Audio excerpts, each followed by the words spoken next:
Today is October 19th. I'm right above Macon, almost to Atlanta. Appreciate you riding along with me.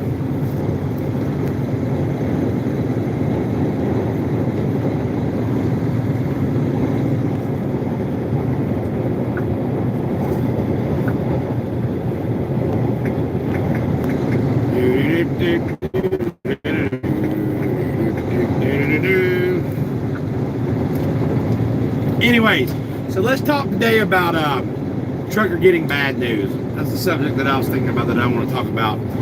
When a trucker gets bad news, it's how he deals with it is very important to his career.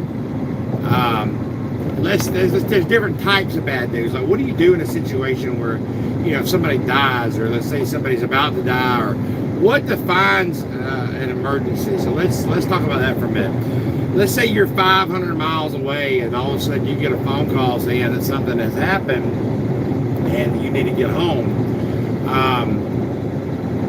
A lot of drivers will just take off right then and say, "Oh, I got to get home. It's an emergency," and they'll take their truck and they'll abandon it, and they'll go get on an airplane and they'll fly home, and then they'll leave their truck without calling their dispatch or anything. You've got to be considerate of what type of emergency is it. Is it just cause little Bobby broke his leg and he needs you home? That's really not an emergency. It's an emergency. It's not something that a life or death situation. So that's something you've got to be mindful of. You've got to think about that. And taking a job as a trucker, you need to define with your wife, with your spouse, what an emergency is. Obviously, let's say, for example, your mother's in an accident. You get a call that says she's in an accident, she's in the hospital. Then all of a sudden you got to go. You're 1,000 miles, you're jumping on a plane. You get to the airport, it's taking you a day before you get a flight. You get home and they were telling you the whole time it's not that bad. She was just an fender bender, blah, blah, blah, blah, blah. She's okay. Now you done abandoned that truck. You then got, a lot left your job. Yeah, if it's a real emergency, let's say, for example, somebody's about to die, or somebody's really sick, or somebody did die. I don't care where I'm at. If my wife calls me and somebody is sick, and my close to me that's sick, or is about to die, or something's wrong with my kids, like it's an emergency, I'm going home. And that's something that you got to define what's an emergency and what's not. When the case happens, it also depends on where you're at. Let's say you want to call your dispatcher, you want to explain to them what's going on, tell them you're headed to the airport, no matter what, you've got to go. Sometimes if it's a real emergency and it's a good company, they'll pay for your airplane flight. They'll work with you. If you're a good driver and it's a decent company, they'll do that. So anyways, you're on your way to the airport. You can't drive your truck to the airport, but you can find an off lot maybe 10, 15 miles from there. Call your dispatcher and say, "Hey, look, I'm 70 miles from the airport. I'm headed there now. Can you find me a place to secure this truck?" And if it's close to the airport, they make you think, "Hey, we can get a driver to fly to that airport, get the truck and deliver it." So, you got to think smart. You got to be professional when it comes to situations like this. But it's something you got to think of as a truck driver, because bad things do happen out here, and that's when we have to get home.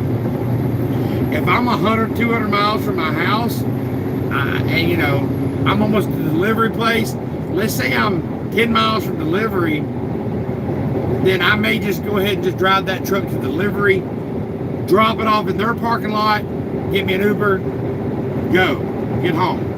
Gotta do what I gotta do. If I'm 100 miles from my house and it's a bad emergency, I'll just turn my truck and I'll drive it on home.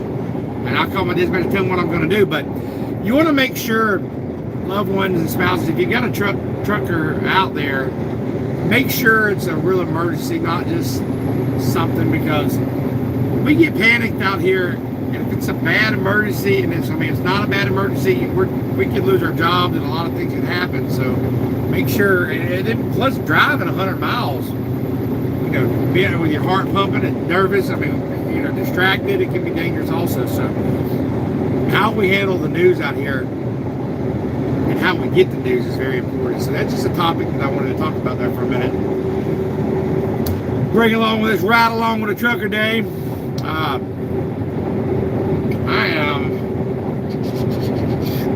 It's about 45 miles out of Atlanta. I'm gonna do another live video when I get to Atlanta, going around Atlanta, so y'all can see what it's like to get around Atlanta. If you get some value from this, hit that like button.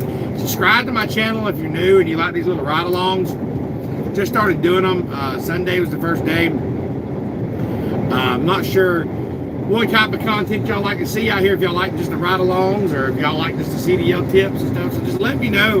Let me know in the comments when you watch this video, because you may not watch it live, you may not be on right now, you may be on a month later, or let me know the date you watched it, and let me know if you're a trucker on your way to school, if you're just getting out of school, if you're somebody at home that just likes to ride along, like seeing different parts of the country. Let me know what part of the country you want to see, and I'll definitely hook it up. And I appreciate all y'all. It's a pretty day today, though, ain't it? Riding through Georgia, Georgia on my mind. You know, thankfully I've been driving 14 years and I haven't really had any bad news like that. I tell you one thing that was nice. My father, my dad, I was in South Carolina. This was early this year, and I got COVID. And I fell out at a shipper, and I passed out. And there, he called the ambulance and took me to the hospital. My company had